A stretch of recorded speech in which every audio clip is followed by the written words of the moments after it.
Hello, I'm Mark Apsey, Head of Indexing at Tematica Research, and welcome to the week ahead. So, as we usually do, we'll take a look at last week and then also take a look at what's on our radar coming up. So, last week, there was a lot of things that happened, right? We saw NVIDIA break the $4 trillion market cap mark, unprecedented once again, a little nutty in some regards. But the company keeps on performing. The company produces and is getting rewarded, right? So kudos to them. Kudos to Jensen and the crew. The beginning of last week was more about tariffs, positive tariff news, right? We saw companies like Lululemon and Nike have a nice jump because there was a deal announced with Vietnam.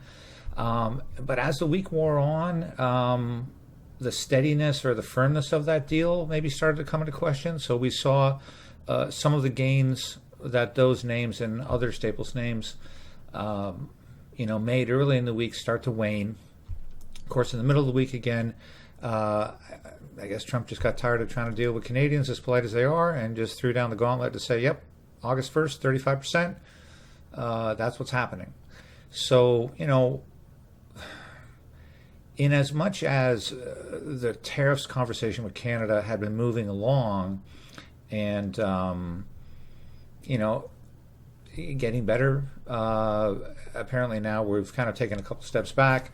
Again, given the nature and, overall tone, tenor, etc. of these statements, not to mention just the reality of, is this actually going to happen?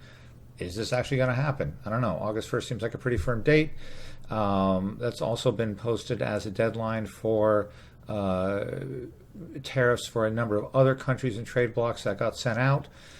Thankfully, it was after the market closed on Friday that the EU and Brazil 30% tariff notices went out. And so basically, what happened last week, I think, is setting the stage for what's going to happen this week. Now, in terms of this week, one of the other things that happened last week too, if you follow this stuff on social media, is there were more and more rumblings about, Powell and about how unhappy the White House is that rates haven't been cut and why aren't they cut and et cetera, to go as far as, posts about not just Powell's performance in terms of rate cuts, but wow, did you see the office revamp that he did for however many millions of dollars or whatever. So there's a clear push here to basically try and remove Powell from office.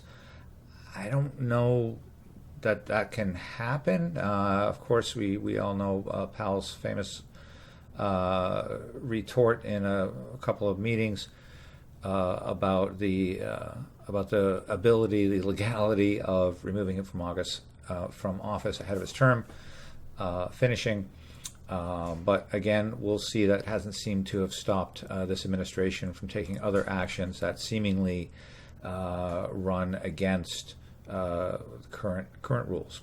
So coming into this week, we have a balance between what has been said about tariffs last week and the market parsing through, trying to read between the lines. Is this a thing that's going to happen? Is August 1st a real deadline? Are these tariff numbers a real deadline? Is this more, art of the deal stuff or what, right? Who knows? We're going to find out. Probably not during this week, but in the interim, we'll just have to live through what the market thinks is going to happen and deal with it, frankly. Now, in terms of this week, in terms of markets, we are getting a number of economic updates. We're getting CPI, we're getting PPI. Both of those numbers are expected to have bumped up a little for June. We're getting housing starts on Friday. Again, numbers that seem to be strengthening a little when you look at the estimates for the latest numbers.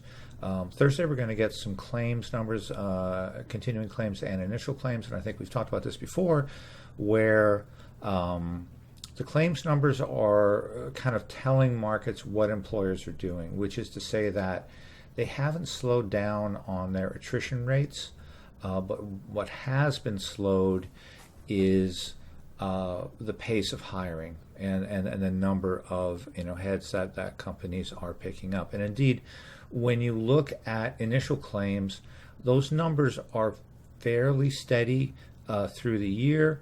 When you look at continuing claims were kind of flattish up through May, and then from May to current, they've been basically steadily rising, right? So that's a trend that we've been seeing again since kind of May.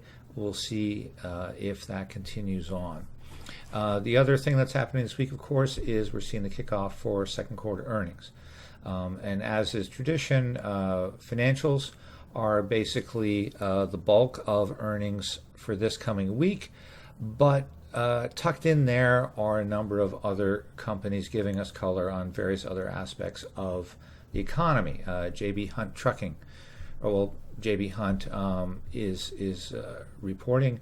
Let's hear if the stories we heard 4 to 6 to 8 weeks ago about ports in California laying idle and furloughed dock workers, etc. What is this company seeing in terms of volumes, in terms of orders, etc.? United Airlines is going to be reporting, so again, interesting to see what their take is on not only kind of summer holiday travel, but just travel in general. Ericsson will be reporting, Johnson & Johnson, Alcoa, right? Alcoa, of course, with the aluminum tariffs. We'll see what they've seen so far, what they see going forward in terms of orders, in terms of volumes. Netflix is going to be reporting. PepsiCo, which is a pretty good barometer of the staple space, the snack space, right? Taiwan Semi is also going to be reporting, and of course that again, tariff updates. What have they seen so far? What are they seeing? What, if any, progress has been made around manufacturing, onshoring, back to the U.S. Let's see, Abbott, Novartis, and Kestra. So update there on pharma and medical devices. And then the other thing, that I mentioned, we saw the news this week where regulators in India basically tagged Jane Street for what they're billing as manipulative practices, trading around the index, shorting index futures, but then going long components of the index or vice versa. And, not that it's big news in certain circles. And as these companies that are reporting this week, we're supposed to hear from Interactive Brokers and Goldman and Morgan. All of those companies, of course, have market-making arms, have kind of prop desk arms, and we just got to see. Honestly, are any of these companies even going to mention this in their comments? Certainly, they may get asked questions about it. How big a deal is this for these companies? And again, depending on your point of view. It's either, these market-making firms with their, genius quants and algorithms and fiber optic cables, and they're out there just fleecing everybody, or it's, hey, these guys have a lot of capital at risk, and they're making good faith efforts to protect their balance sheet and manage risk accordingly. So, again, that's an unfolding story. We'll have to see, if there's any mention of that by any other company, and then B, just see what Jane Street's response is and how that unfolds entirely. So again, ahead for this week, more tariff turmoil. We've got Q2 earnings kicking off. It'll be interesting to see if more companies are going to be not issuing forward guidance.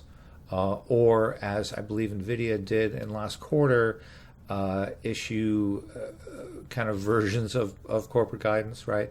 So we'll see what how that unfolds, how these companies are adapting to forward guidance in an era when seemingly it doesn't make any sense to even look out a week or two, let alone a whole quarter. So we'll see what's there. We've got some econ updates. We've got this socio-political pressure on the Fed. Let's see what happens. All right. So have a good one. We'll talk to you soon.